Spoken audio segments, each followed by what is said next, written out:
acessem esse material no Drive, né, no Solar e no YouTube. Então, eu estou preferindo colocar no YouTube porque fica muito mais fácil o streaming, né, a transmissão, né? Vocês podem pegar sem entrar no sistema, vocês podem olhar e às vezes até tem algum pacote de dados que inclui o YouTube também com os dados livres, né? Então, às vezes é até melhor, né? Além de outras funcionalidades do YouTube que são bem melhores. Ok, iniciando aqui, essa conceituação de qualidade de carne é um conceito bem subjetivo. O que é qualidade para uma pessoa não é qualidade para outra. Então, tem gente que gosta de comer carne suína e gosta do sabor da gordura da carne. Tem gente que come a carne suína e sente que a carne é uma coisa um pouco de uma textura ruim, uma coisa que tem um gosto estranho, né, por ser suíno, né, e não gosta muito. Tem gente que gosta de uma carne um pouco mais seca, um pouco mais firme. Tem gente que gosta de uma carne mais macia, mais suculenta, mais um pouco mais mole, digamos assim. Então, a questão de qualidade é uma questão de percepção de um público, né? Então, quando se faz seleção para qualidade, a gente quer atender uma grande parte do público, ou então a gente secciona, a gente divide o nosso produto.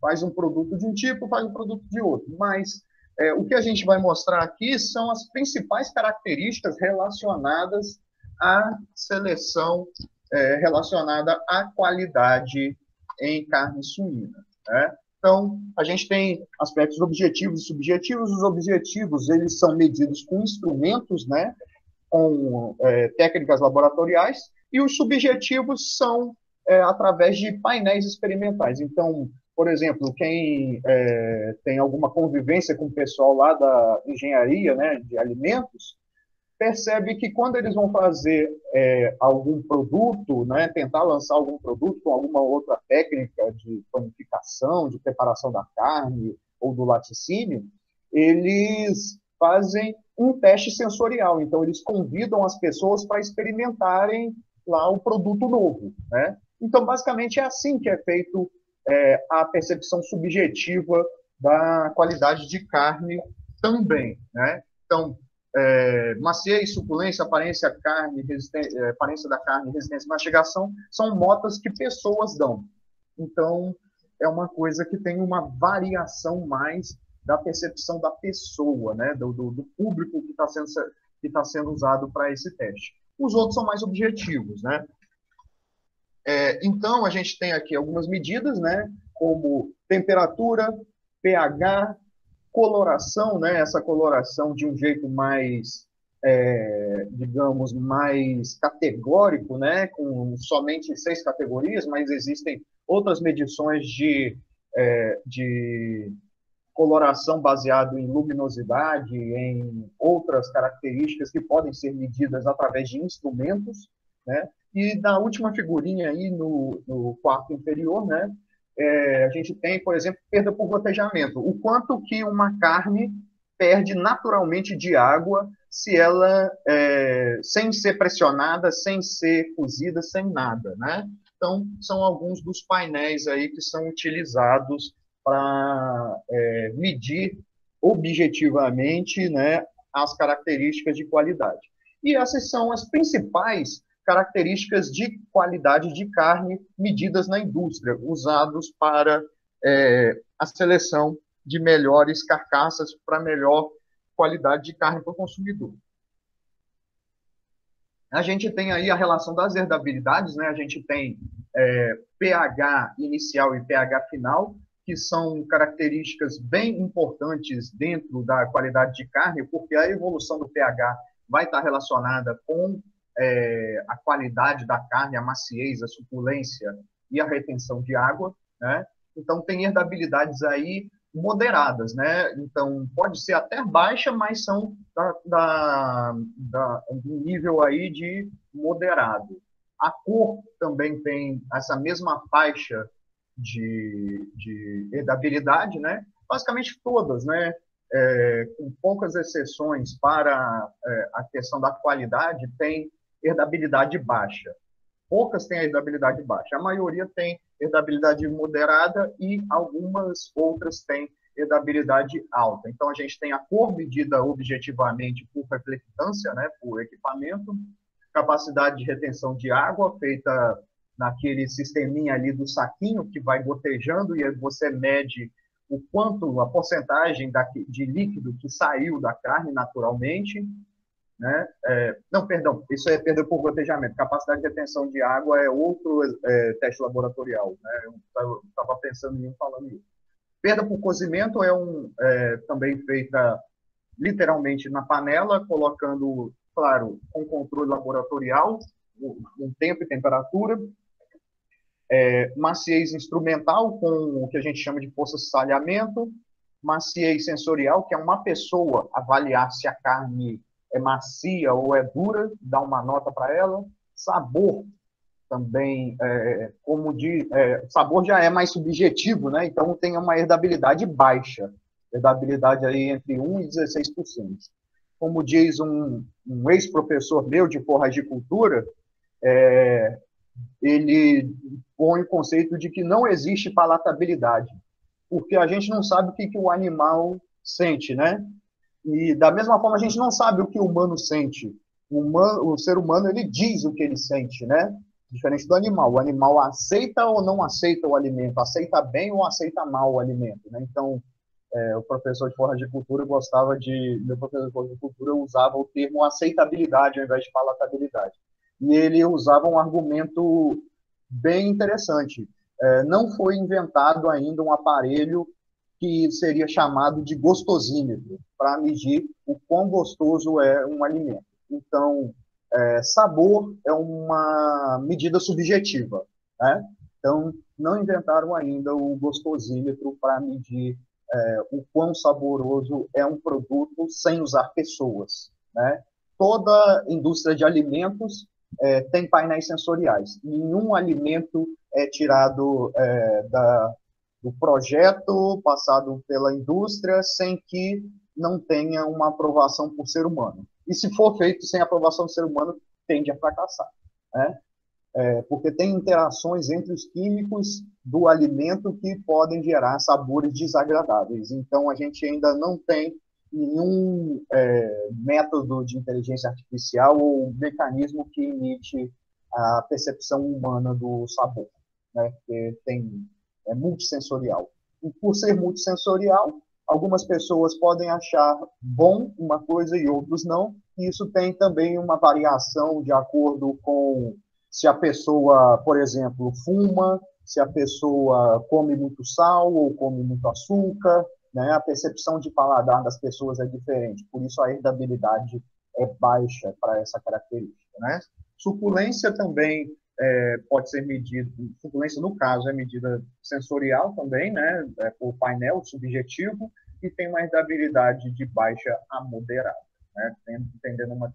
Então, percebam que essas avaliações subjetivas de qualidade, elas tendem a ter herdabilidade mais baixa, porque pessoas sentem de maneira diferente a qualidade do alimento.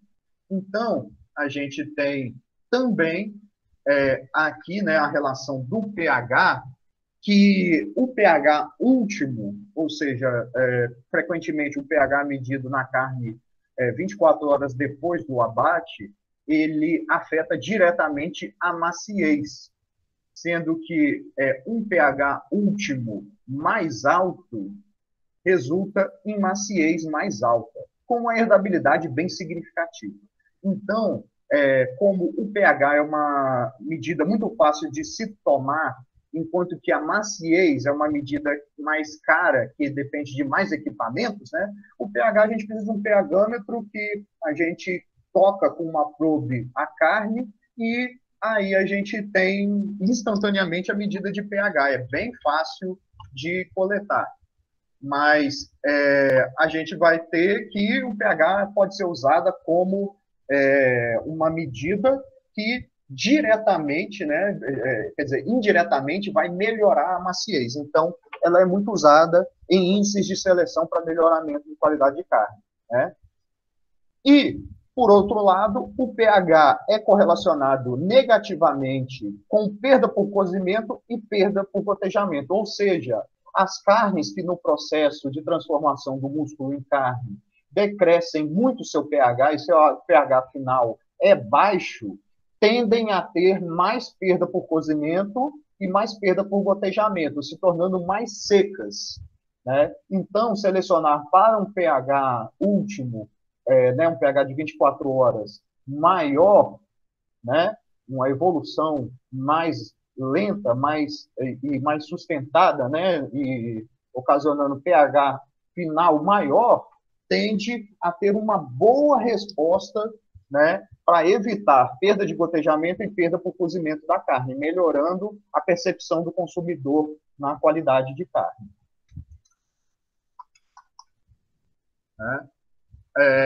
Aqui a gente tem as correlações, né, entre as características. Então, talvez fique um pouquinho complicado de início de vocês entenderem essa tabela, mas o que a gente está observando aqui é a correlação parte por parte. Então, perda de água, né, perda por gotejamento, né, no caso, é relacionado negativamente com pH inicial, com pH final e com a característica capacidade de retenção de água, certo?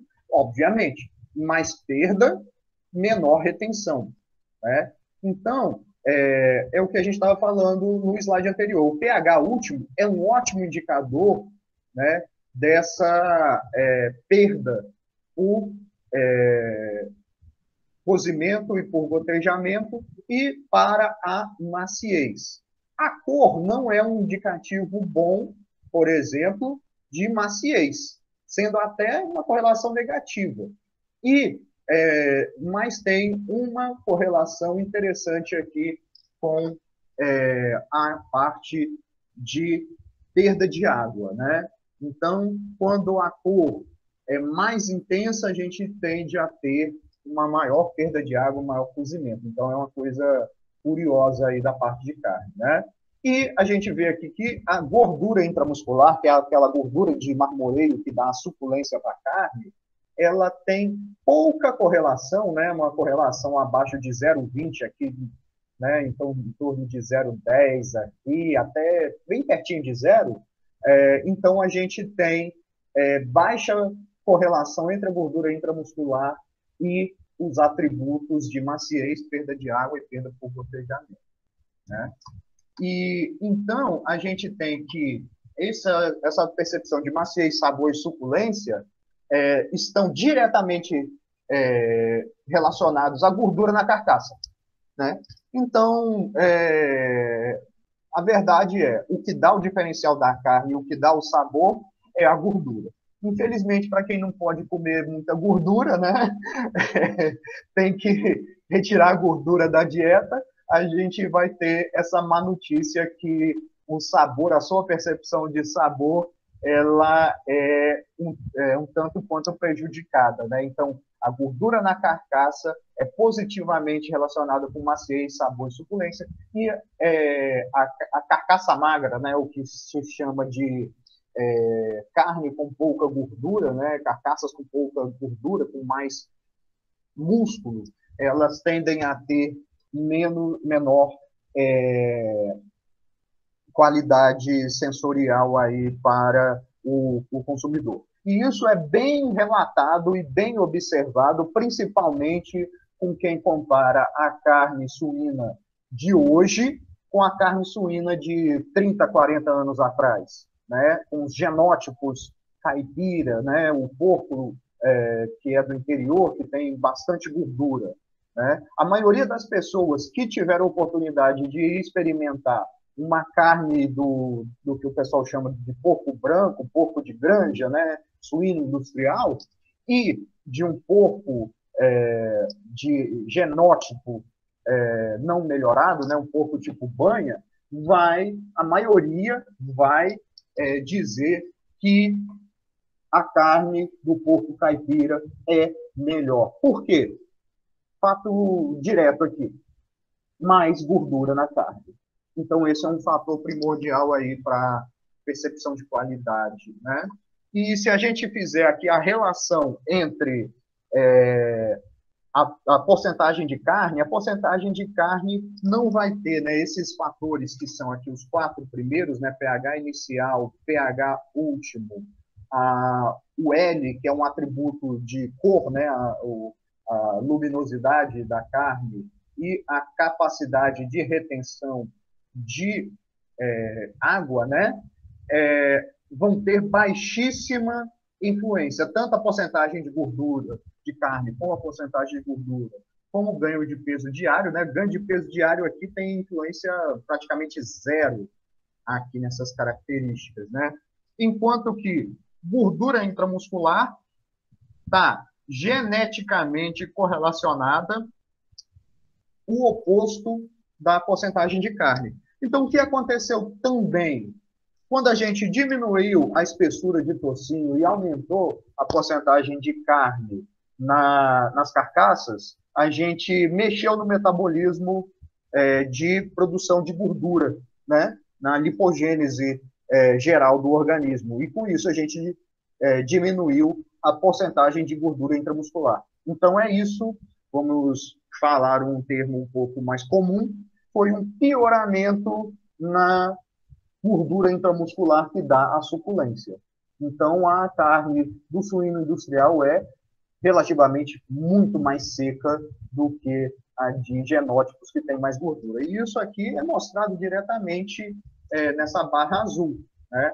Então, maior porcentagem de gordura intramuscular está relacionado diretamente com maior porcentagem de gordura e com maior ganho de peso. O ganho de peso também interfere aí, né, em relação a isso, né? Aqui o ganho de peso é o ganho de peso à vontade, em que não existe controle do consumido pelo animal. Então, o animal com maior ganho de peso vai ter maior ganho de gordura e, consequentemente, maior lipogênese da parte da gordura intramuscular também, né? Outro fator que vem ganhando muita importância nos últimos anos, principalmente pela questão do bem-estar, principalmente das normativas europeias de criação de suínos, é o odor de macho, né? O odor de macho, o cheiro do cachaço, o cheiro do varrão na carne, né? Ele é derivado principalmente do metabolismo, né? E ele está relacionado com a ação dos hormônios sexuais produzidos no testículo, né, para o metabolismo interno, e esses hormônios estão relacionados a ciclos bioquímicos que produzem substâncias que não são agradáveis para a pessoa consumir. É um cheiro que é característico do macho. Então, a gente tem que, por conta das normativas relacionadas ao bem-estar animal, de evitar a castração de suínos por métodos cirúrgicos, por métodos invasivos e métodos que causem dor ao animal, na Europa tem sido utilizado a criação de suínos inteiros, ao invés de suínos castrados. Porque o animal suíno inteiro, ele poderia ser abatido, né, com vantagem econômica, e esse problema do cheiro poderia ser resolvido através de outros meios. Um dos meios utilizados para resolver esse problema do cheiro da carne suína é a utilização de seleção genética. Então, aqui dois ciclos bioquímicos, aqui, né, dois metabolismos de duas substâncias que dão odor na carne suína. Uma é a androstenona e a outra é o escatol, né? Então, a androstenona é produzida nos testículos, né? Vai para o sangue, né? Para o plasma sanguíneo, vai para a gordura e quando cai na gordura, ela dá o que se chama o cheiro de macho, né? O cheiro do cachaço, do varrão. E se ela for para o fígado, ela vai para o metabolismo e vai para a excreção, né? E quando ela cai na saliva, ela serve como feromônio sexual. Então, muitas vezes a gente vê manejo de granja em que se passa o varrão, né, na ala de reprodução das fêmeas, né, para estimular a parte reprodutiva da fêmea por conta da presença desses feromônios na saliva, relacionados à androstenona. Ou seja, o que faz com que o macho produza o feromônio sexual que ativa, né, que incentiva, né, a reprodução das fêmeas, também dá o cheiro ruim na carne do suíno, né? E a gente tem, por outro lado, outra substância que dá o cheiro ruim, é o escatol.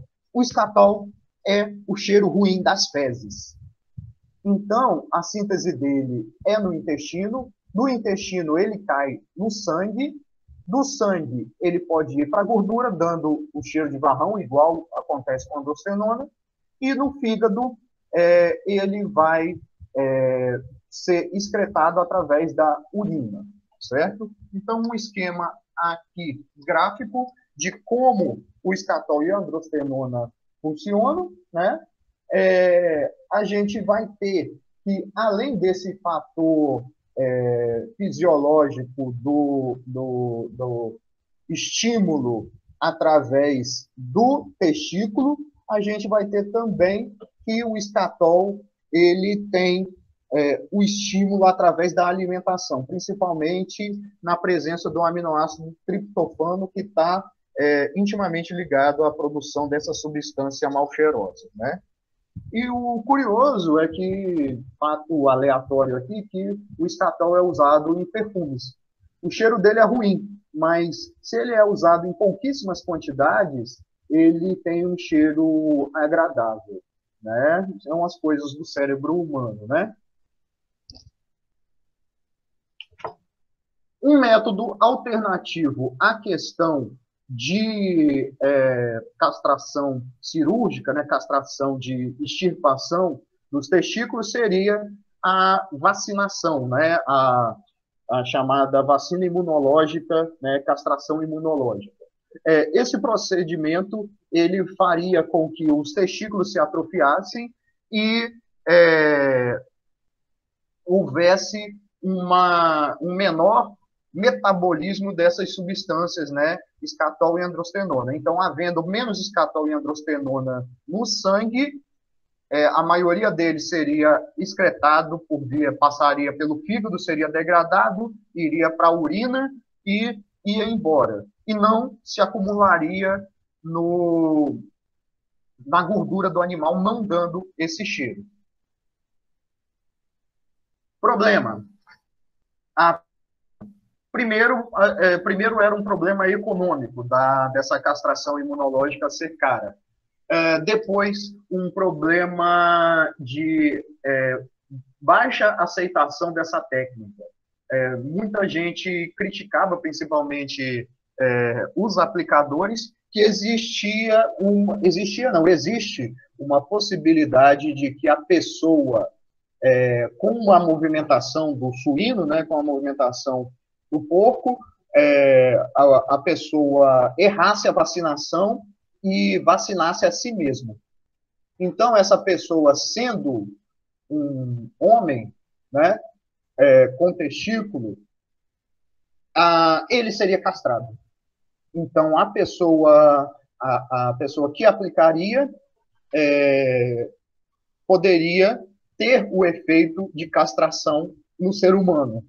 E isso foi um problema muito sério, propagado, claro, né, aumentado através de conversa, né, e falava assim, olha, não usa castração química que você que vai ficar castrado, né, entre outras afirmações. Então, a aceitação desse método foi muito questionada, né, e até hoje é questionada por conta desse risco, né.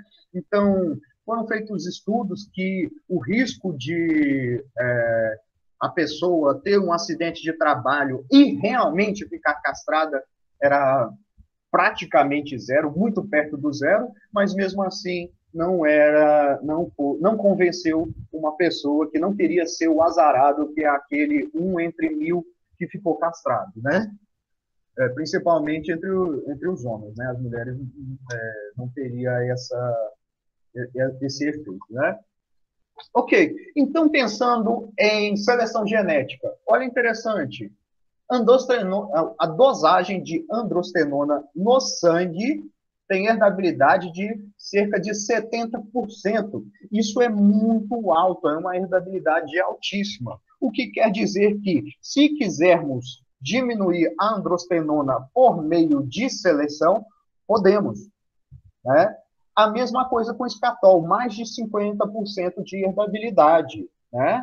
E olha só que interessante, o odor de macho no painel sensorial tem uma herdabilidade moderada, né? No limite aí entre moderado e baixo, 23%, né? Está em moderada. O que acontece? Se você utilizasse somente o questionário do painel sensorial como critério de melhoramento para a diminuição do odor de macho, você teria um ganho genético muito baixo, porque a herdabilidade é baixa. Agora, se você usar androstenona e escatol, a correlação genética que existe entre essas características e a melhoria na percepção sensorial é alta. Então, é um dos casos em que é preferível fazer a seleção por característica que não é a característica principal, é uma característica correlacionada, né, para ter um resultado nesse score de painel sensorial. Porque a resposta correlacionada aqui, por conta da alta herdabilidade, existe também uma alta variabilidade, né, e uma alta correlação, seria superior à resposta se fosse feita a seleção direta no score de painel sensorial, certo? Então, é bem eficiente, né? Desde início dos anos 2000, o pessoal da TOPS vem trabalhando com essas características, né? E hoje a gente já tem uma diminuição. Problema, se a gente faz a diminuição da androstenona e do escatol, significa também que a gente está diminuindo possivelmente, o estímulo por andrógeno, certo? Então, é bem complicado. Se a seleção for só focada em diminuição de androstenona e escatol, sem tomar cuidado com a parte reprodutiva, a gente pode gerar machos com menor libido e com menor capacidade reprodutiva. Então, nunca essas características podem ser usadas sozinhas dentro de um programa de melhoramento, porque você pode levar a machos com menor capacidade reprodutiva, menor libido, menor capacidade de monta, etc. Então, a gente teria que pegar, vamos dizer assim, a parte do metabolismo da androstenona e do escatol que não envolve o estímulo sexual, certo? Então, é esse o desafio que as empresas têm hoje em dia, não perder na parte reprodutiva, certo? Agora, a gente tem exemplo de 2 genes que são localizados, né, que são utilizados em suinocultura e são localizados através de exames genéticos, né, de exames de DNA, que são, o primeiro gene que a gente vai ver é o síndrome do estresse suíno, né, que é resultado da seleção para carne magra. Então, muitos animais que apresentavam carne magra também tinham esse gene do estresse suíno. É um gene recessivo, Nzinho, e que ocasionalmente também causa morte por estresse físico se o animal é exposto a uma capacidade assim de exercício, uma intensidade, perdão, de exercício um pouco maior, como por exemplo dar uma carreira para fazer um manejo, para trocar de baia. Né? Tinha muita morte por conta de você estressar o animal, ou então fazer o carregamento dos animais para levar o caminhão para o abatedouro. Também tinha morte desse tipo de animais. Mas o principal efeito mesmo é esse da carne PSE. PSE é uma abreviatura em inglês para carne pálida, mole e exudativa. Aqui temos uma foto à esquerda de uma carne suína normal e à direita uma carne suína com característica PSE. Claramente, primeiro fator, cor. A carne PSE é branca, quase, é bem pálida. Então, é um primeiro fator de qualidade inferior. O segundo é que ela é exudativa. Exudativa quer dizer que a capacidade de retenção de água é baixa, né? E a perda por gotejamento é alta. Então, essa carne perde muita água. Né? E como a capacidade de retenção de água é baixa, ela tem um baixo rendimento para fazer embutidos e derivados, né, da carne suína, né, como presuntos, por exemplo. Né? O presunto, né, para quem não sabe, para quem ainda não viu as cadeiras da parte de processamento, ele a grande vantagem do comercialização de presunto é que você pega o pernil e injeta água e especiarias e você vende ele por um peso maior, né? Então, se a carne suína ela não tem essa capacidade de aceitar essa água, o rendimento do presunto vai ser comprometido e com isso a gente vai ter menor rendimento econômico por parte da indústria de derivados, né, de processamento, de frigoríficos, né? E antigamente essa verificação era feita através de teste pelo anestésico alotano, né? Mas hoje em dia deixa eu voltar. Hoje em dia ela é feita por diagnóstico molecular. E desde o início dos anos 2000 a gente não vê em raça Landrace, Large White, né, e nas principais raças utilizadas em cruzamento, animais reprodutores, né? Os reprodutores portadores desse gene são proibidos, né? Não são usados de jeito nenhum para melhoramento. Então, já ficou coisa do passado. Outra coisa do passado também é um gene chamado de rendimento Napoli, né? O rendimento Napoli esse gene, né, que é o gene da carne ácida, também chamado, ele faz com que o glicogênio muscular no suíno vivo seja 70% maior. O que acontece quando o glicogênio é maior? A gente vai ter maior quebra de glicogênio, né, para fazer a glicogênese e formar glicose, e essa glicose passa por um processo fermentativo, né, possivelmente, né, pelas células musculares, e esse processo fermentativo ele causa uma queda grande no pH. E como a gente viu, pH muito baixo resulta em problemas de maciez e retenção de água. Né? Então, essa acidificação excessiva, né, da carne, né, a gente que tem um gráfico, né, relacionado aqui com o declínio do pH, né, aqui um pH fisiológico aqui do músculo, né, que é 7,2, e aqui tempo após o abate. Né?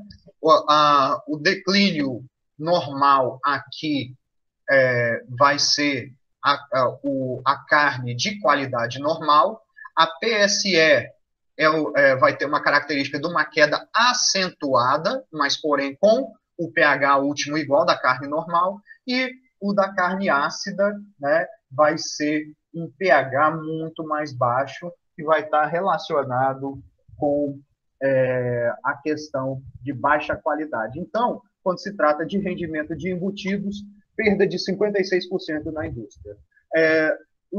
Logicamente, perder 50% de rendimento de um produto não é nada atrativo. Então, fizeram o trabalho de excluir, né, os animais que tinham esse gene. E, infelizmente, só uma raça apresentava como origem esses genes, e era a raça Hampshire. Então, muito possivelmente, né, e tem um efeito muito grande, não se usa a raça Hampshire na formação dos cruzamentos da suinocultura moderna, porque a raça Hampshire foi rechaçada, foi botada de lado nessa época. E com isso, o melhoramento dela definhou e, paralelamente, o melhoramento das outras raças avançou e a Hampshire perdeu uma parte de mercado muito grande e não se recuperou até hoje. Passando agora por uma parte bem interessante e importante em suinocultura, os suínos são muito suscetíveis a diversas doenças. E, então, existe um trabalho muito interessante de melhoramento para resistência a doenças em suinocultura, né? Então, a gente falou em aves, as metodologias para melhoramento para resistência a doenças, e aqui a gente vai ter, pela primeira vez, alguns conceitos em mamíferos, né? Em animais, né, o complexo de histocompatibilidade é responsável pela codificação de moléculas associadas com resposta imune e reconhecimento de invasores. Então, o complexo de histocompatibilidade, ele é um mecanismo celular para que a célula reconheça o que é próprio do seu organismo, né? As células imunes reconheçam o que é próprio do seu organismo e o que é invasor, né? A princípio, isso foi fundamental para que a gente, por exemplo, produzisse reações contra parasitas. Então, se você tem um verme, né, ou um outro tecido de outro animal, né, células de um outro animal sendo desenvolvidas no seu organismo, o seu organismo ele gera uma resposta imune que mata essas células, né? Então é um mecanismo contra invasores, certo? E isso tem um efeito, por exemplo, no transplante, a transfusão de sangue e no transplante de órgãos sólidos. Então, se uma pessoa recebe o órgão de outra pessoa, ela tem que ter o que a gente chama de compatibilidade de tecido. Então, é preferível que a pessoa receba um órgão de um parente, né, ou de uma pessoa na população que tem sistema imunológico, né, o complexo de histocompatibilidade o mais idêntico possível com o doador com o receptor, né? Então, tanto tem essa parte de proteção, como também tem essa parte de combate a esses parasitas. Então, o MHC, que é o complexo principal de histocompatibilidade em suínos, é associado ao antígeno leucocitário suíno. Então, a gente pode selecionar animais com maior resposta imunológica. Ou seja, o que a gente chama de imunidade inata. A imunidade que o animal já nasce com ela, né? Então, basicamente, temos dois mecanismos de imunidade nos mamíferos, né? Que é a imunidade inata, que ela é genérica, ela serve para quase todos os patógenos, né? E você nasce com ela, e a chamada imunidade adquirida. A imunidade adquirida é aquela em que os anticorpos, né, são produzidos através da exposição ao patógeno, ao antígeno, né? Então, é bastante em moda hoje o coronavírus, né? Então, você tem duas maneiras de ser resistente ao coronavírus. A primeira é nascer com resistência, né? Então, se fala aí que, digamos, 80% da população que entra em contato com o coronavírus não desenvolvem sintomas. Isso é por causa do sistema imunológico inato. A pessoa nasce com essa resistência, né? E existem aquelas pessoas que não pegam coronavírus porque já tiveram coronavírus, né? Apesar de que ontem mesmo saiu uma notícia, anteontem saiu uma notícia de uma enfermeira lá, acho que em Ribeirão Preto, São Paulo, que teve coronavírus 2 vezes, né? Possivelmente, ou seja, ela ficou 60 dias, né, pegou um exame e depois de 60 dias estava com coronavírus de novo. Então não se sabe se o coronavírus estava adormecido dentro do organismo dela ou se ela pegou 2 vezes, né?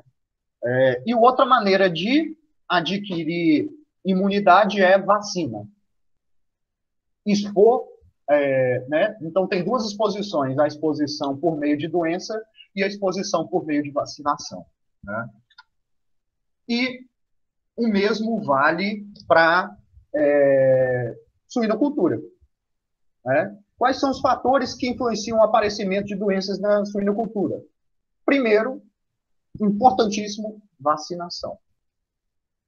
Vacinação cria uma barreira que amplia a barreira imunitária do animal. O animal já nasce com uma imunidade inata e ele adquire, através de vacinas, essa imunidade treinada, essa imunidade adquirida.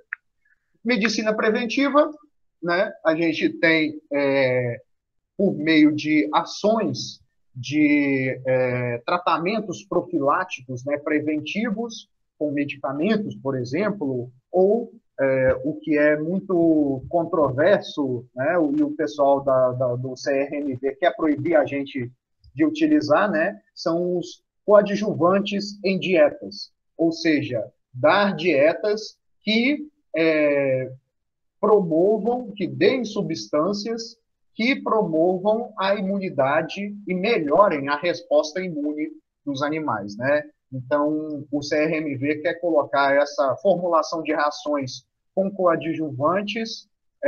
Bom, eu acho que todo mundo aqui no grupo é zootecnista, pelo que eu me lembro da lista de chamada né? Só para vocês ficarem atentos, né? Para quem ainda não sabe, o CRMV, né, está colocando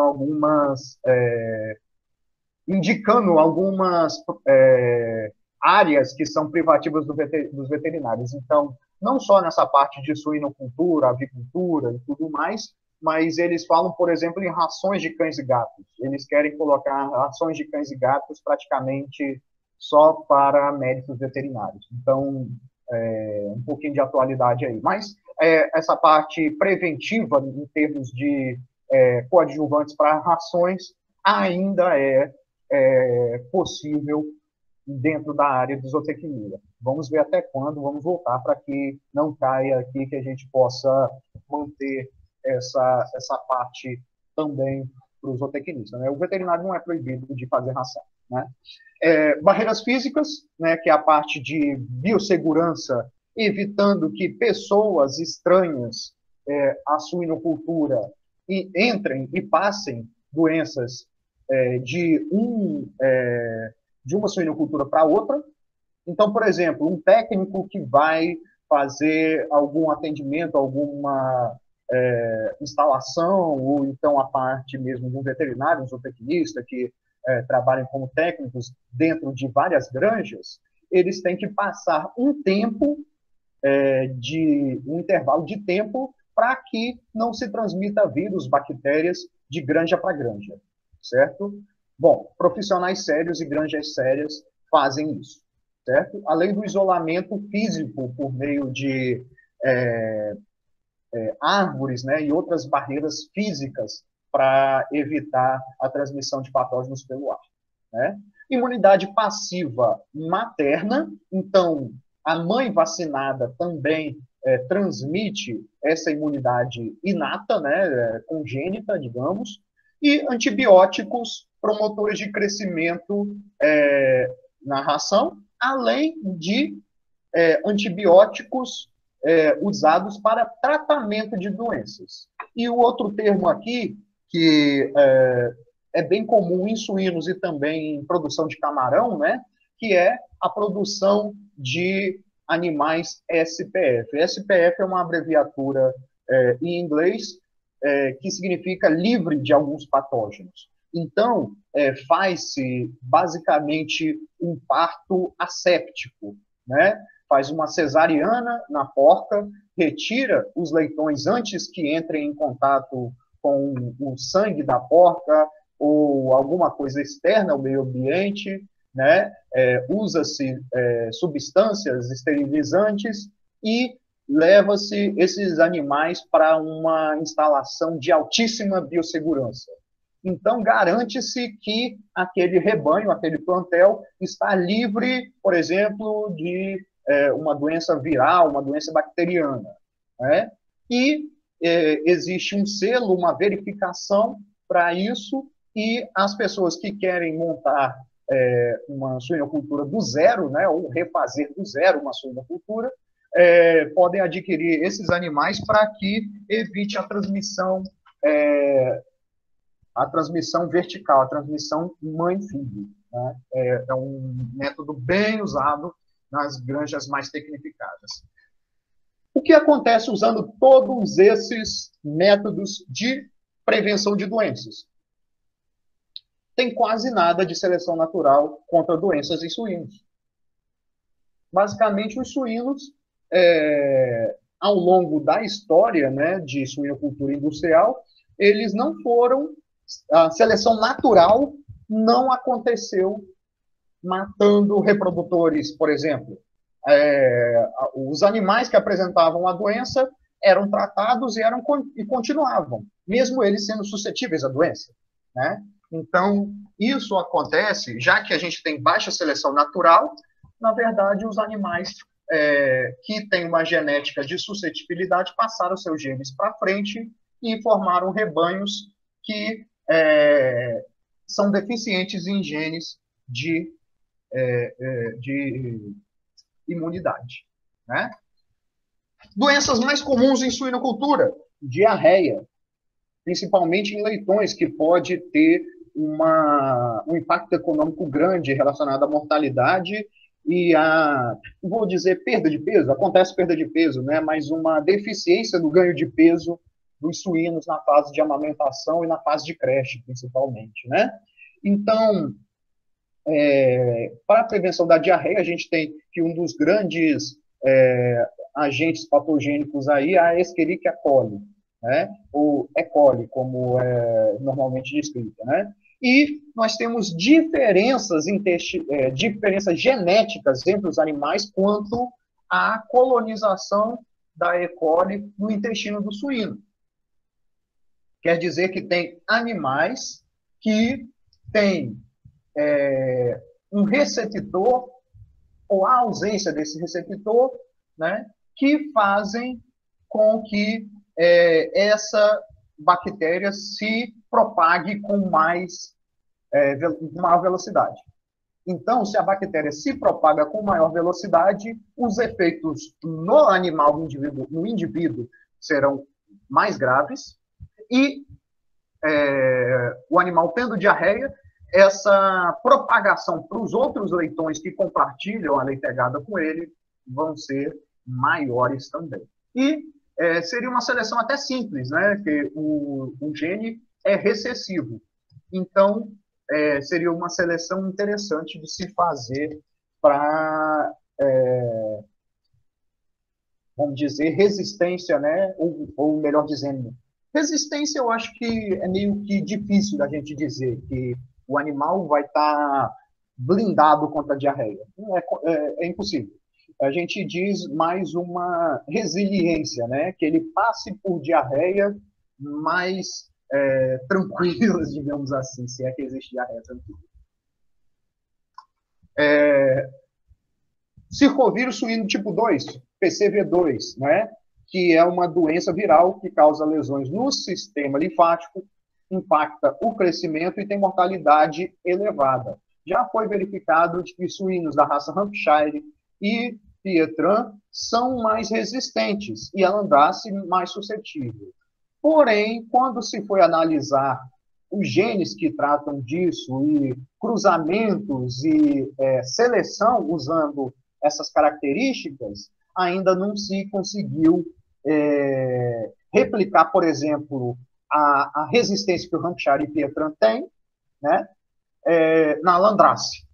Então, bom, existe uma evidência, mas até hoje nada factível ainda, né? Ainda está meio que especulação, né?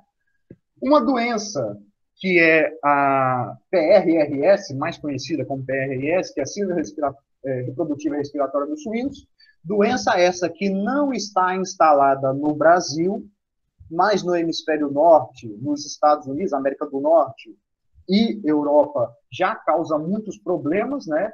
Causa a chamada doença da orelha azul, né? Bom, a orelha azul por si só não é um problema, né? O problema são as lesões, né, que causam aborto de fim de gestação, alto número de mumificados inatimortos, lesões, problemas respiratórios e a gente tem também que existem diferenças entre raças, né? Esse esqueminha aqui de componentes principais mostra, por exemplo, que o Large White está num bloco aqui com determinados genes para resistência, o Duroc aqui, né?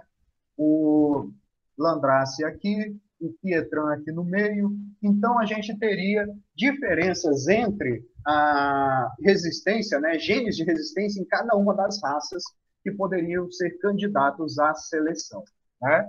A Universidade de Wageningen, junto com a TOPS, eles desenvolveram um painel de SNPs chamado de genótipo GUR, né, que é a abreviação de Universidade de Wageningen, né, que fica na Holanda, e estão usando para seleção assistida por marcadores. Esse produto já está disponível no Brasil.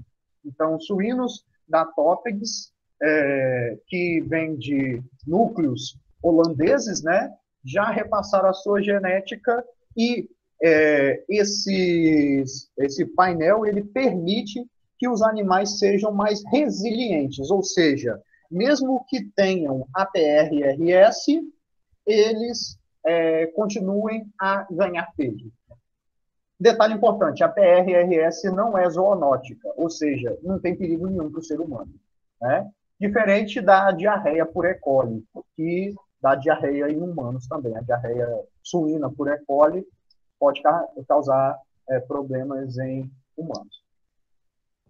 E existe também uma iniciativa da universidade, se não me engano, tem a Universidade de Edimburgo, na Escócia, né, Reino Unido, e outra universidade na Inglaterra, que desenvolveram iniciativas de criação de suínos transgênicos. Já existem suínos transgênicos em que o mecanismo de produção, né, de replicação viral do vírus da PRRS é substancialmente inibido, né, e ele é resistente a essa doença. Só que tem um problema. Animal transgênico, para alimentação, tem uma regulamentação milhões de vezes mais complexa que a regulamentação de plantas, por exemplo. Enquanto hoje a gente come tranquilamente, diariamente, né? Você vai fazer um cuscuz de manhã, você pega o saquinho de flocão, está escrito lá, feito com milho transgênico, né? Bem tranquilo. Né? Então, a gente já tem um histórico de mais de 25 anos de regulamentação e de consumo de milho e soja transgênica no mundo e animais transgênicos, coisa de 2, 3 anos atrás, foi liberado no Canadá, único país do mundo em que se consome produto de origem animal transgênica. Os Estados Unidos ainda estão em avaliação, entra pelo mercado negro clandestinamente alguma coisa desse salmão, mas é o único caso, né? Então, a gente tem várias espécies transgênicas que foram feita a transgenia, mas para consumo de produto de origem animal, somente esse salmão, né, que é um salmão que tem nocauteado o seu gene de hibernação, digamos assim, né? Não é bem uma hibernação, é uma ativação de um gene durante determinada fase do crescimento que o animal se reservaria no inverno com baixa atividade metabólica. Então, eles nocautearam esse gene e o animal não para de crescer no inverno. Então, basicamente, essa modificação genética que foi feita e foi aprovada para consumo. Mas a gente não tem, fora o Canadá, nenhum outro lugar do mundo se consome carne, ovos, leite de animal transgênico. Algumas doenças que já estão sendo estudadas e se conhece características genéticas relacionadas, né? Então, por exemplo, ataxia progressiva, nanismo, hipercolesterolemia, né, que é a quantidade excessiva de colesterol no plasma, né? A do gene do alotano, a do rendimento na pole, né, que são as mais relacionadas à qualidade de carne, né? Glomerulonefrite, né, uma doença renal, receptor F18 E. coli, que a gente falou aqui, né? Defeito de cauda imóvel, que é um defeito do espermatozoide, e deficiência de vitamina D, que não tem tanta importância porque é bem rara em suínos. Então, todas essas estão caracterizadas. O que significa caracterização molecular? A gente conhece o gene que causa o defeito. Então, nanismo, não existe linhagem de suíno industrial que tenha nanismo. Isso já foi eliminada lá 100 anos atrás. Então, a gente tem que... a gente passou aqui por praticamente todas as doenças que têm manifestação genética conhecida. Ok?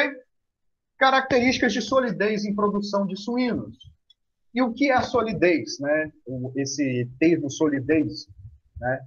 São aquelas relacionadas com a capacidade do animal de reprodução ou de engorda de lidar com o ambiente e ser produtivo, né? Esse nome solidez está sendo agora sobrepassado por um outro nome que se chama robustez. Né? E a robustez tem esse mesmo sentido. São características que fazem com que o animal se adapte ao meio produtivo. Né? Normalmente, essas características são de herdabilidade moderada e são melhoradas através de descarte de animais fenotipicamente defeituosos, principalmente por aspecto visual. Então, a gente tem aqui uma série de características utilizadas como seleção para solidez, né?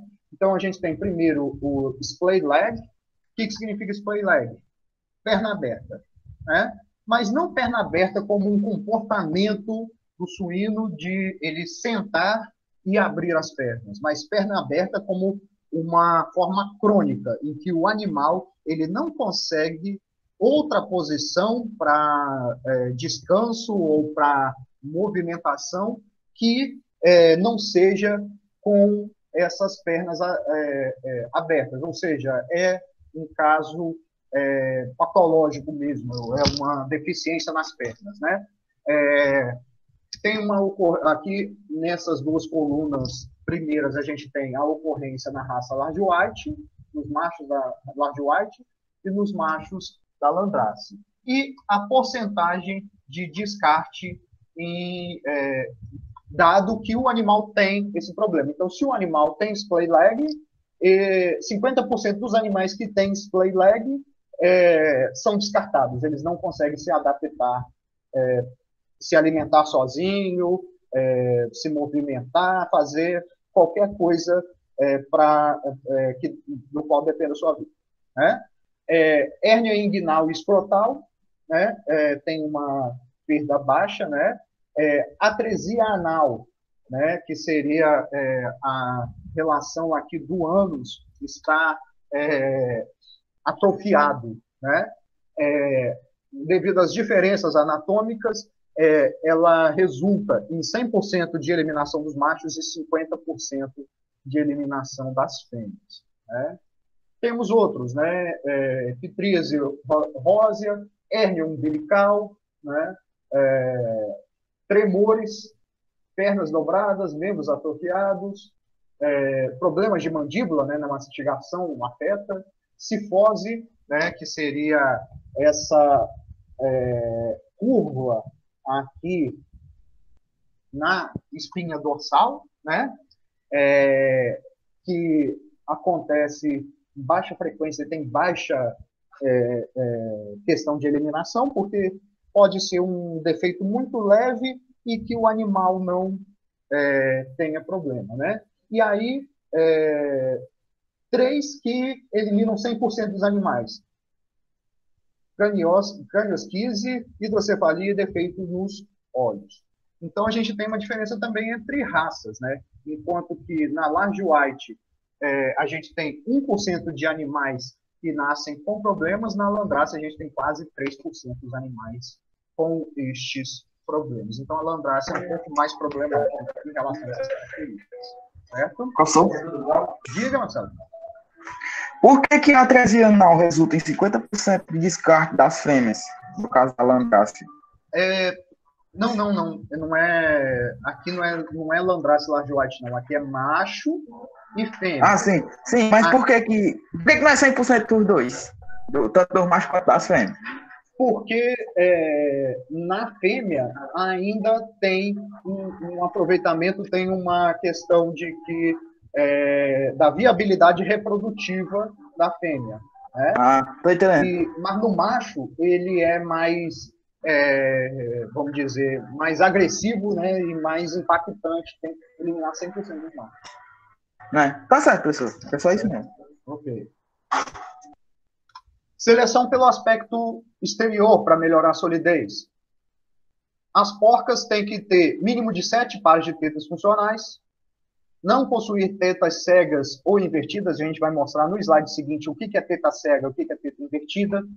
Bons aprumos, isto é, pernas e pés vigorosos e boa ossatura. Né?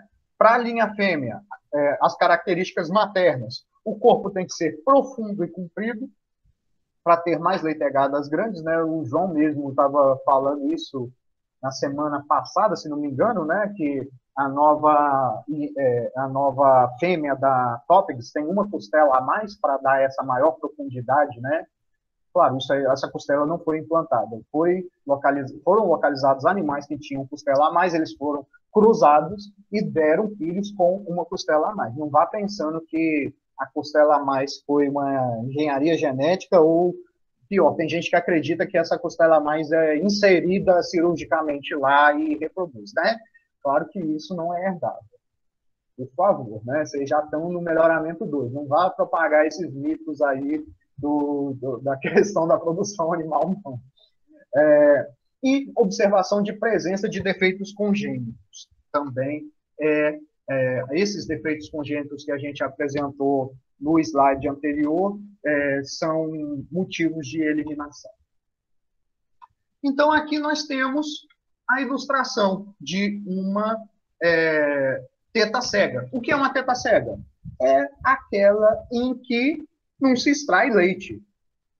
Né? Então, as outras são normais. Tem o seu bico, né, o mamilo, né? E aqui a gente tem, por exemplo, uma glândula, né, que não secreta leite. Então, a glândula mamária que não secreta leite. Então, isso é uma teta cega. Numericamente, né, existe a formação dela, mas para o leitão, ela é inútil.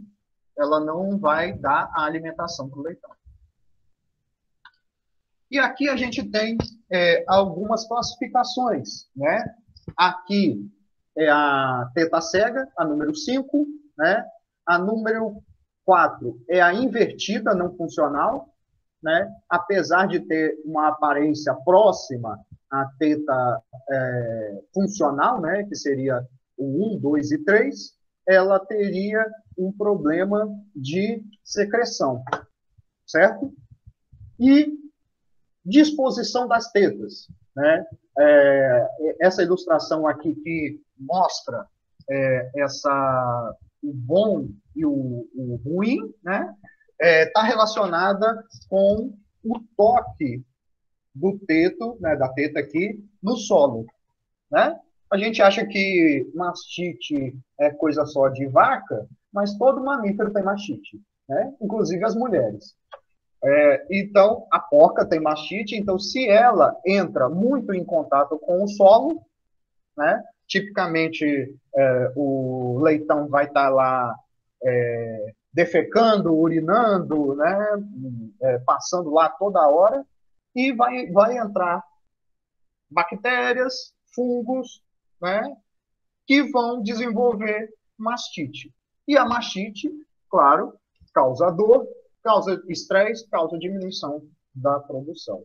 Então, em termos de posicionamento da teta, é preferível que ela esteja numa posição mais central na barriga da fêmea, certo?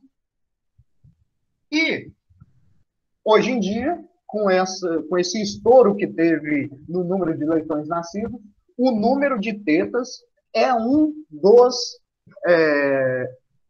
dos critérios de seleção que foram mais inseridos nos programas de melhoramento. Então, há 20 anos atrás, a gente nem passava pela cabeça do pessoal de aumentar. Eles só queriam ter esses 7 pares de tetas funcionais.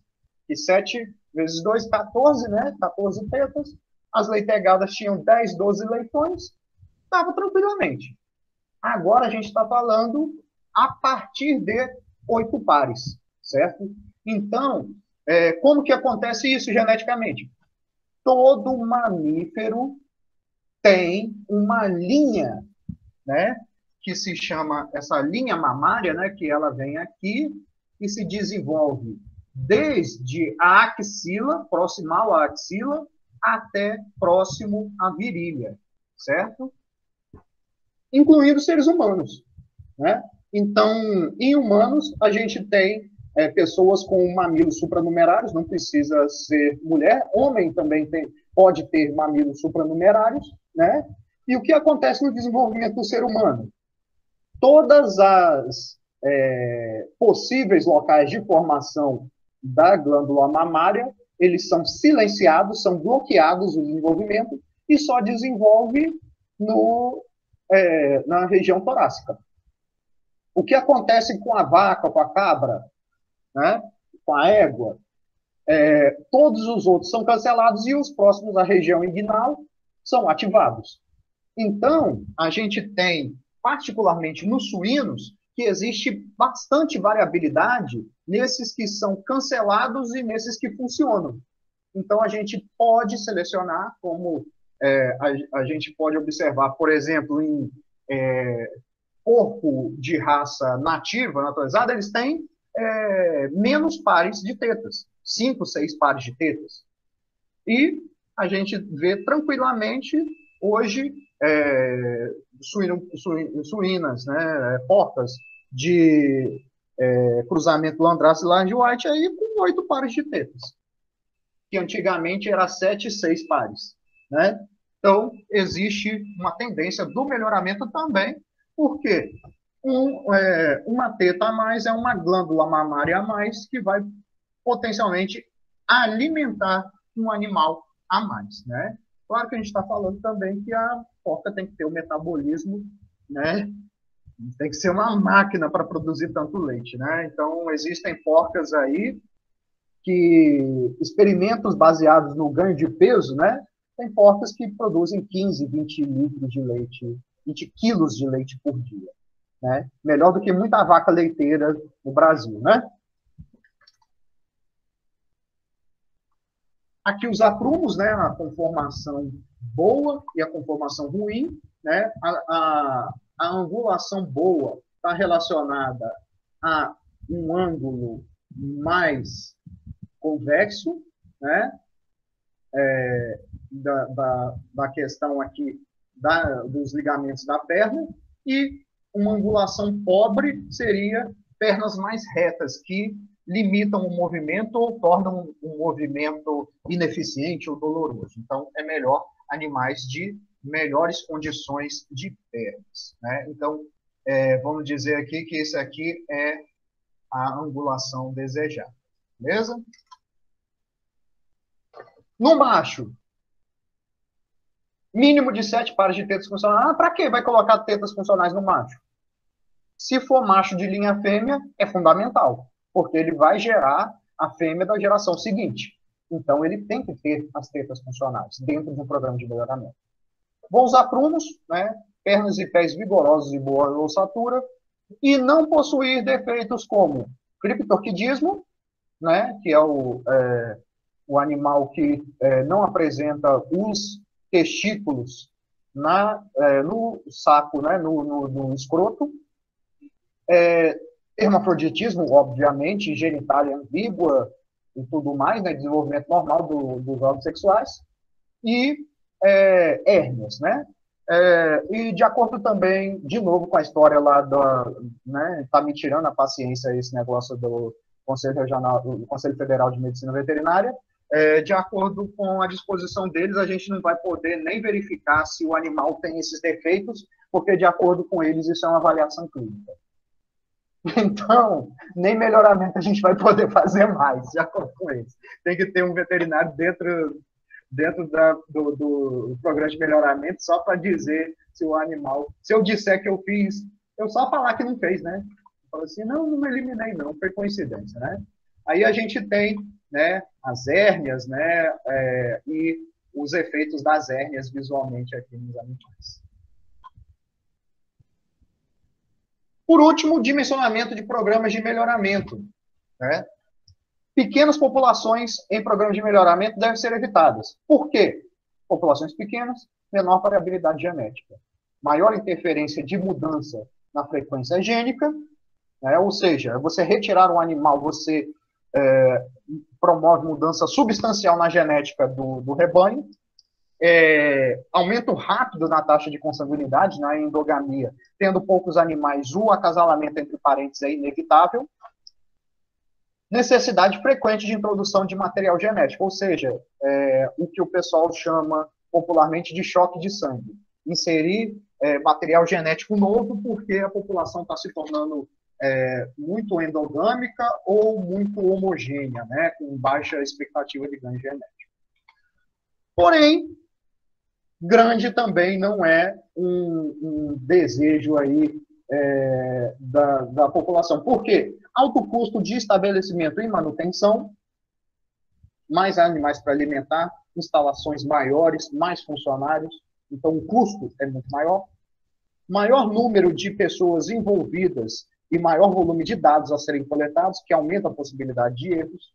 Embora esse segundo tópico aí, hoje existe uma tendência de que isso não é mais problema devido à questão da automatização, de terem robôs, né, e sensores que fazem essa coleta de dados com maior precisão, certo? O Stanley está perguntando aqui se existe melhoramento para uniformização da produção de leite de todas as tetas. Stanley, essa aí é uma questão bem complicada, viu? Porque realmente as tetas mais, digamos, marginais, né, que estão mais no final, elas são menores, as glândulas mamárias são menores e produzem menos leite, certo? Mas é uma questão ainda que é pouco estudada, viu? Não tem melhoramento para essa uniformidade, não. A preocupação principal, Estênio, é a uniformização da leitegada, ou seja, que os leitões todos nasçam de mesmo tamanho e todos sejam desmamados de mesmo tamanho. Como que a gente consegue isso? Uma é através de diminuir a variabilidade ambiental, deixar os animais todos uniformes por mesmo efeito. E outra coisa que é importante é evitar que um animal se apodere das tetas de maior produção de leite, né? Isso é um tanto quanto complicado porque é uma questão de dominância. O maior leitão nascido tende a pegar a teta maior por condição de confronto, né, de briga entre os leitões, e ele vai permanecer se alimentando mais, e ele vai ficando maior, maior, maior, aí que ele toma conta mesmo daquela teta. Existe também, já está sendo colocado dentro dos programas de melhoramento, além dessa uniformidade de lei pegada, isso aí está sendo usado já nos programas de melhoramento, a questão de interação social, ou seja, selecionar suínos, porcas e reprodutores geneticamente que gerem animais que não brigam entre si. Entendeu? De modo com que todo leitão tenha acesso às tetas que produzem mais leite. Né? Eles vão se alternando nas tetas que produzem mais leite. Isso existe. Mas a questão de analisar individualmente cada teta, eu nunca vi estudo a respeito disso, não. Não é usado ainda, não. Pode ser que exista algum estudo, sim. Né? Todo estudo que a gente imagina para fazer de novidade, alguém já imaginou antes da gente, né? Mas em programas de melhoramento ainda não. Beleza? Terceiro caso aqui de população grande. Possibilidade de se criar em diferentes ambientes dentro da população, mascarando o resultado. Então, isso aí é interessante porque é possível que em um galpão a gente tenha uma condição, eu não digo nem de temperatura e tudo mais, porque a gente tem um controle bem grande, né? Mas pode ser que tenha condições, por exemplo, de ter diarreia numa maternidade e não ter diarreia em outra. Então, com isso, a gente tem um efeito que vai mascarar o resultado. Então, pode ser que os melhores animais geneticamente estejam colocados numa maternidade, né? Os melhores leitões estejam numa maternidade que está com condições sanitárias piores, porque existe essa possibilidade de diferenciação entre ambientes se a gente tem granjas muito grandes, né? 10 machos e 60 fêmeas deveria ser o tamanho mínimo da população por raça ou linhagem, certo?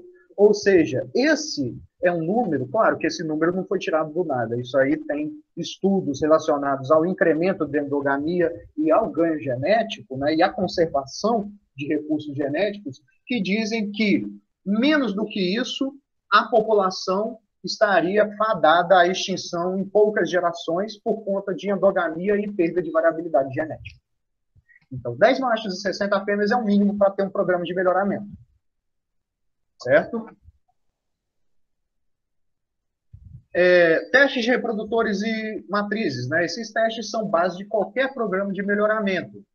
O ideal seria que todos os animais aptos para a reprodução fossem testados para que a gente não tenha uma tendenciosidade, né?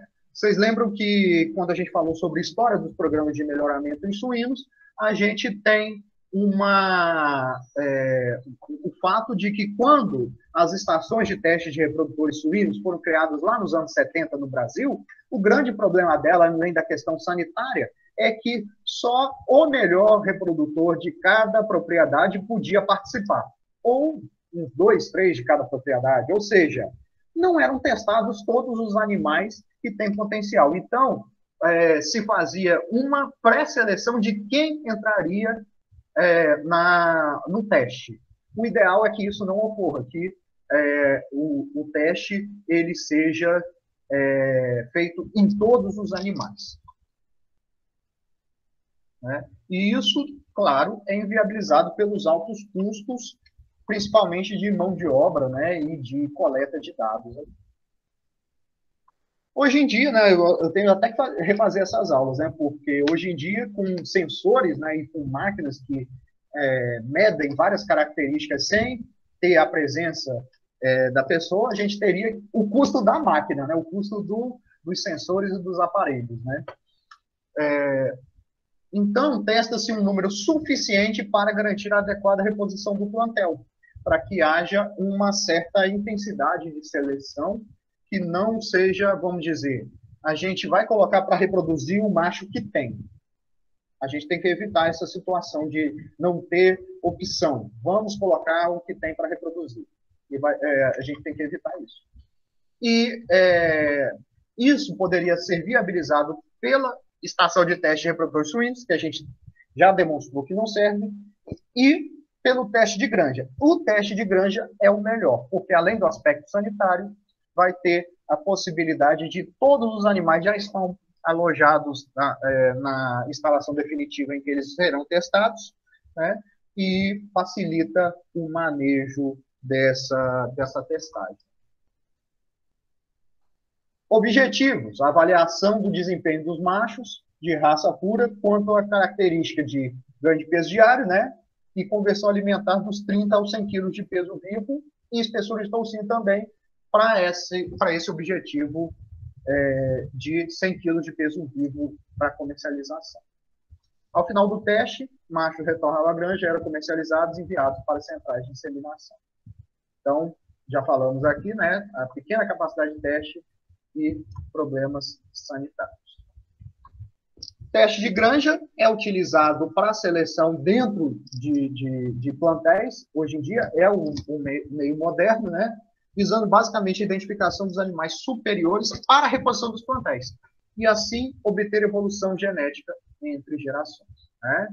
Então, foram usados na década de 80, em substituição às estações de teste. As características são as mesmas, né? E a seleção tem como objetivo produzir animais mais precoces, menor custo de produção, carcaças de maior quantidade e qualidade de carne, né? Ok. Aqui a gente já passou por isso também, quando a gente falou dos objetivos de melhoramento.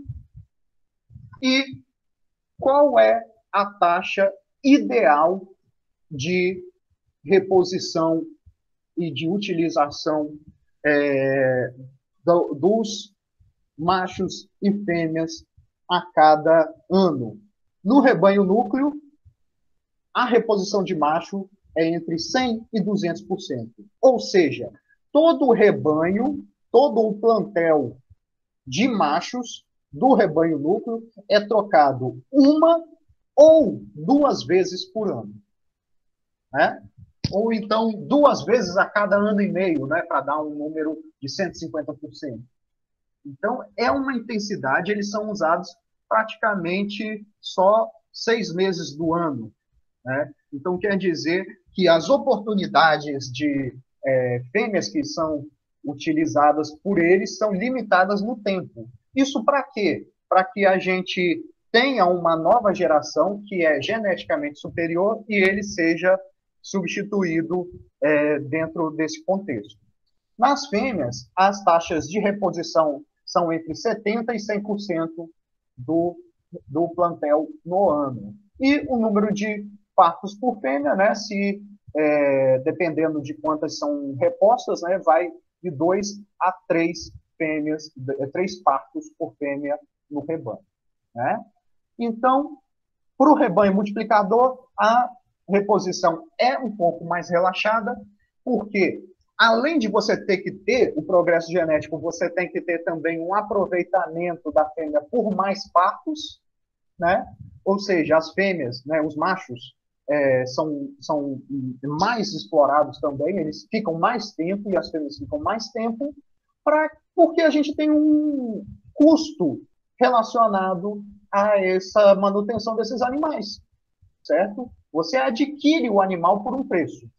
E se eles não te recompensarem com a remuneração adequada, a gente vai ter que essa tendência de gastar mais do que vai produzir, ela vai se confirmar, né? No rebanho núcleo, o que compensa a gente fazer tanta reposição no rebanho núcleo? O ganho genético. Mas como o ganho genético no rebanho multiplicador não é tão importante, assim, em termos de lucratividade, né, de competitividade, as reposições deles são mais suaves.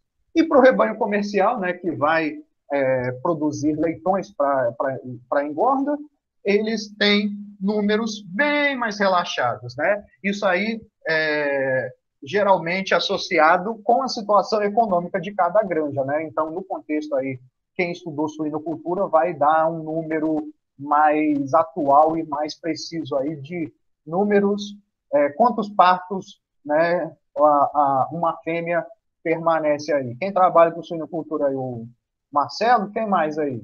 O João, João que trabalha também para fora. Quem mais que trabalha aí com suíno? Tá certo esse número de partos por fêmea no rebanho? Opa, alguém na frente da tela ainda? Professor? Daqui a pouco Como é? eu vou cobrar a câmera ligada para ver se vocês estão acordados, viu? Vocês Não, não professor, foram fazer outra coisa. Tô professor, brincando. professor, professor é mais ou menos isso aí mesmo, viu? É isso É de mesmo, 5 a né? 6 mesmo. É. Porque isso aí, Apesar. Marcelo, depende da condição econômica, né? E se a fêmea tá saudável, né? Se ela tá produzindo, né? Tem vários fatores, né? Isso. A gente tem que considerar sempre esses fatores ambientais quando a gente Uhum. vai. E a parte econômica para decidir se a fêmea permanece no rebanho ou não. Beleza. Geralmente, ela tem uma média de produção da granja.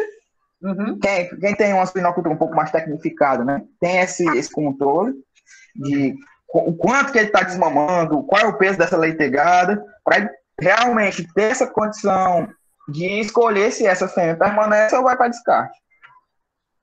É. Mas não é raro, não, fêmea ser descartada com 3, com Não, isso aí com 2 é, partos. Isso não é raro, não. isso, Mas o ideal, basicamente, é mais ou menos isso aí.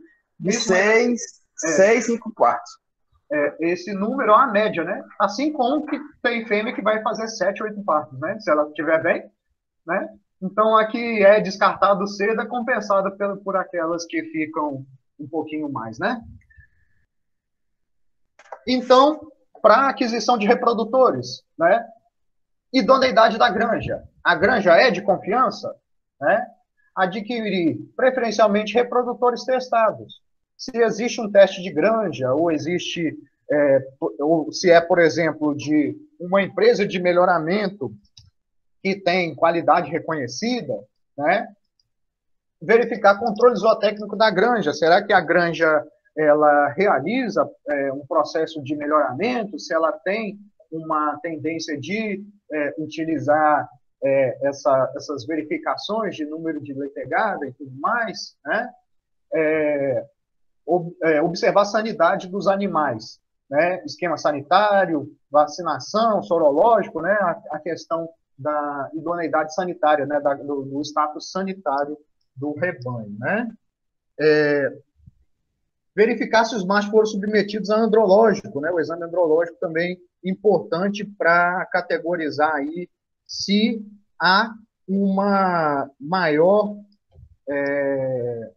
capacidade reprodutiva do macho, certo?